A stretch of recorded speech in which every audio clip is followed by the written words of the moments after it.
Have you ever wondered, could there be something secret that's affecting your sleep that you haven't really thought about? I'm pretty sure that there is, and it's called stress. 36% of adults have trouble sleeping because of stress, and 89% of adults have changed their sleeping habits since the pandemic started. Listen to what some of these things are. 77% of people are going to bed later, 45% of people are sleeping less, 52% of people are sleeping more in front of a screen, and 62% of people are using a screen more in the bedroom.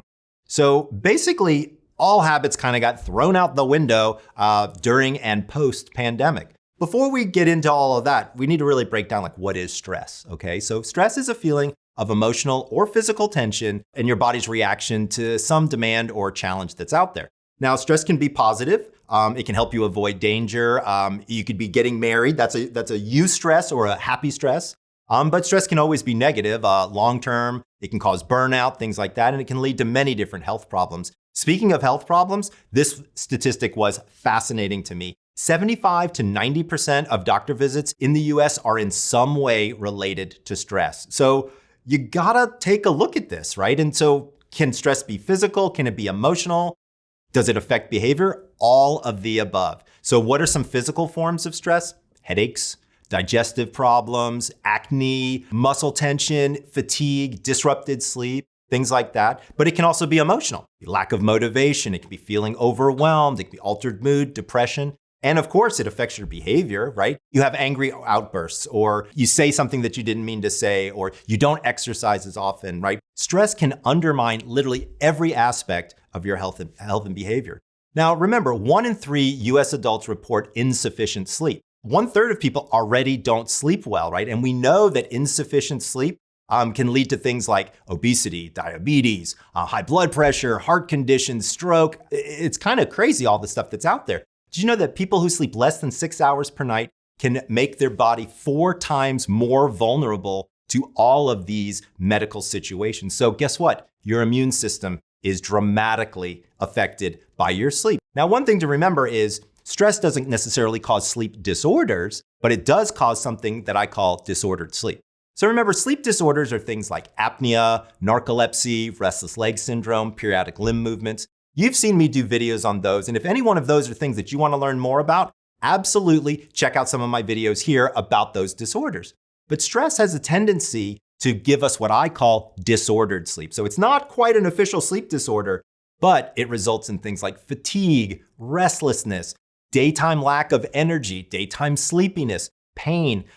The list kind of just goes on and on and on. One of the big areas of stress that I do have a tendency to kind of double tap on is insomnia. As you all know, that's kind of my area of specialty. These are the symptoms that I hear from people that tell me that it could be stress. I can't turn off my brain. That sounds like stress. I'm exhausted but not tired. I fall asleep fine but wake up and can't go back to sleep. These are very common situations that people will tell me, or symptoms that I know are leading back to stress. What are some of the things that you can do? The very first thing I tell all my patients to do is start a sleep diary. If you don't know what a sleep diary is, I've done a video on it here, so go over there and check it out. But before you show up at your doctor's office, collect a little data. That's what I like to have done. The second you show up in my office, I'm gonna ask you to go out and fill out a sleep diary and collect some data. So have some data already for somebody, so that way they can be able to tell you, is it a stress thing? Is it a medical thing? What's going on? Other things that I like to do with my patients is I do scheduled bedtimes based on their chronotype. I always have them have an electronic curfew, so when to put all those electronics to bed. Also, I have what's called a power down hour. I always believe that you need a little bit of runway to land the plane. And so you've got to give yourself time to sort of go to sleep. It's not really an on-off switch. It's like slowly pulling your foot off the gas and slowly putting your foot on the brake. So about an hour before I go to bed, I take that hour and I chop it up into 3 20-minute segments. So the first 20 minutes is just stuff you gotta do. Otherwise, you're gonna be in bed, not able to turn off your brain. The second 20 minutes is for hygiene. So brush your teeth, wash your face, maybe take a hot bath or shower. And then the final 20 minutes is for some form of meditation, relaxation, prayer, listening to music. One of my favorite things to do during that period of time is something called progressive muscle relaxation. This is where you tense your muscles and you start at the top of your head and then you relax them, going from the top of your head to the tip of your toes. It's wonderful. But you might be wondering, okay, I've tried a lot of those things, Dr. Breus, and I've got a sleep diary. I'm still not sleeping well. What do I do? Well, when do you want to go to a sleep doctor? Here are some of the signs and symptoms that make the most sense. If somebody has noticed disrupted breathing for up to a minute at a time, are you tired during the day? Do you have headaches in the morning? That could be due to low oxygen at night. Are you irritable during the day due to lack of sleep? Or do you find that you have limited attention span or difficulty thinking clearly or being creative? Chronic snoring is another one, or waking up gasping for air. Any of those symptoms, if you've got more than two, probably time to see a sleep doctor. And if you're wondering, well, I've slept like this for a while anyway, I'm just gonna put it off and put it off and put it off. Here's the reason not to. Sleep disorders are linked to very significant medical conditions. Undiagnosed sleep apnea is linked to heart failure, heart disease, obesity, diabetes, obviously snoring, high blood pressure, stroke, depression, even ADD and ADHD. So if you've got any of those issues, or if you don't want to get any of those issues and you've got some of these symptoms, you're probably gonna wanna get a sleep study done and talk with your doctor.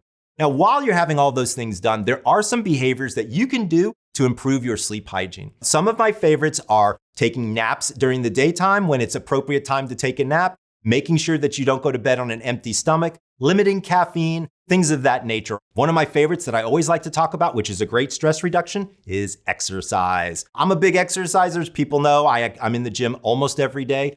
Look, you don't have to run a marathon in order to get the stress relief from exercise, but you do gotta exercise on a fairly regular basis. My recommendation is about 10 to 15 minutes of cardio. Make sure that your doctor says that you're healthy enough to do that. And then maybe 30 to 45 minutes of flexibility, mobility, stretching, and weights. If you can get something like that done on a daily basis, I can almost assure you that not only is your sleep gonna get better, but your stress will definitely be reduced.